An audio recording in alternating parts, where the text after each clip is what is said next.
Let's say a girl says, okay, well, Leah, if a guy has a bad imagination, then that's his problem. I shouldn't have to change the outfits I pick because some boy can't keep his brain out of the gutter. What would you say to that girl who wants to say, look, am I my brother's keeper? That's his deal. Why should I have to change my whole wardrobe because he's got a lust problem? Yeah, it's just, and God love you. Look, that's illogical thinking, and you have to stop it right then and there. If you don't know me, I'm sorry. If you do know me, then you know that I shoot straight, and I don't have time to mess around. Okay, people, I got 6 kids downstairs. I don't know what they're doing. I threw some pirates pudding on the floor. Hopefully they're okay.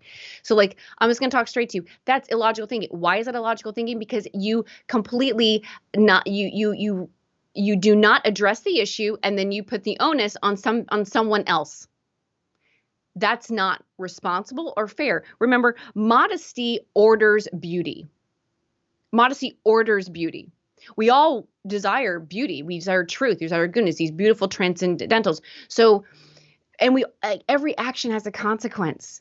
We all affect one another. This is the human race. I mean, my goodness, take a look outside. You can see how one action affects another action affects another action. So why would you not affect someone else? Now, that whole situation of like some guy looks at me and he has the disordered thought. He is in control of his thoughts, or should be in control of his thoughts. All right. So what can we do to help ourselves out, to present ourselves in a way so that we know that we are not going to be a part of a disordered thought? And so at some point, I realized in my background in modeling and fat fashion that I knew what I was doing. And ladies, we know. Oh, come on, give me a break. Like, we know our bodies. We know what's going to get attention. So I think, why do we dress immodestly? I know why I dressed immodestly: to get attention, because it was easy and it was quick and I got it because I knew exactly how to dress my body a certain way to get this type of attention that I wanted, because I had a wound, because I had been hurt, because I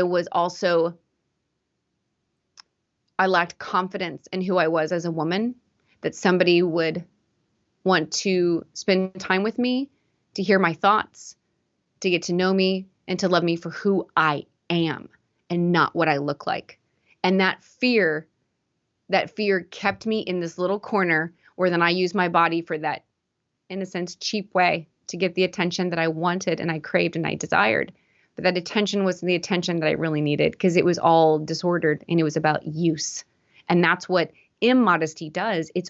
Immodesty gets you to that place where someone's not getting to spend time with you and know you for you. And so what are we presenting ourselves to the world? Presentation, we talk about this all the time.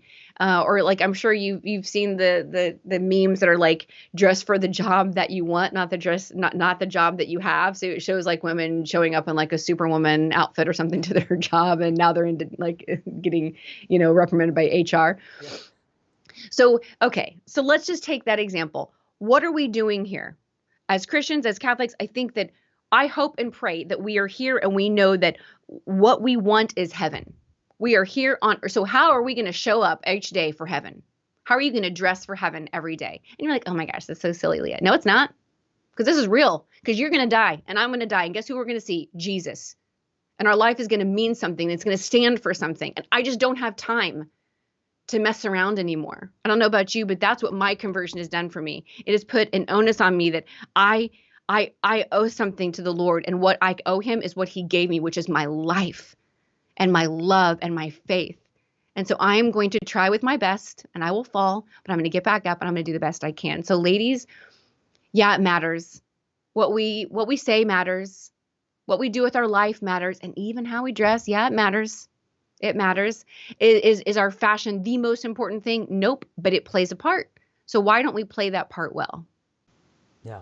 It's interesting as you mentioned that of good works. And I had read The Life of a Saint recently, and apparently his mom said to him, I think she was dying, that like, one day you're going to die and you're going to have to travel to heaven, and you need to pack your suitcase full of good works that you show up and that's full.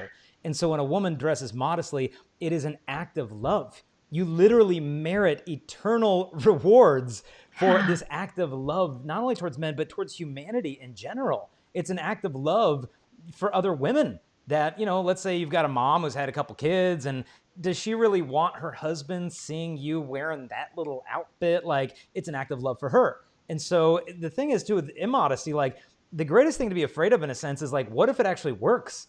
What if it actually gets the attention of a guy who strictly wants that? Is that what you want? Like, that's not what a girl Right. wants. I mean, even if he does come to you and you get that attention, you don't even know what to do with it when you've got that attention. Because it's almost like, I've used the analogy before, it's like a dog who finally catches the mailman's truck and finally, okay, now you've got it. What do you do with the truck now, dog, that you've bit this thing? Like, it's more than you want to handle. And so when you get the attention of men who want you for that, what's the end game here? Because yeah, does it seem a bit restrictive? I got a junior high question and answer session I did recently. And one of the girls wrote in the questions, she said, by modesty, does that mean that I can't wear whatever I want? And the answer is like, yeah, that's actually pretty much what it wants. But I remember one saint saying the best definition of freedom is not the ability to do whatever you want. This was an interesting twist. He said it's the ability to do what you do not want to do in order to do what is good. That's freedom. If I don't have the ability to go against my instinct in order to do what is noble, I'm not free. I'm a slave to my own selfishness. And so modesty ultimately is an expression of love rather than of like feminine repression and patriarchal blame on the women. So hey there, I hope you enjoyed that little clip, but if you want to see the whole episode where this came from, just click the link here. And in the meantime, we want to invite you to help us share this message, and there's a couple things you can do real quick. Number one, if you like or comment or share this video, YouTube will actually show it to more people. Also, don't forget to subscribe, hit the notification bell. We release videos every single day, and you'll be notified as soon as those come out. If you want to help us also to spread this message, you can support us at patreon.com/Jason Evert. That helps us to create these videos and show them to the whole world. God bless.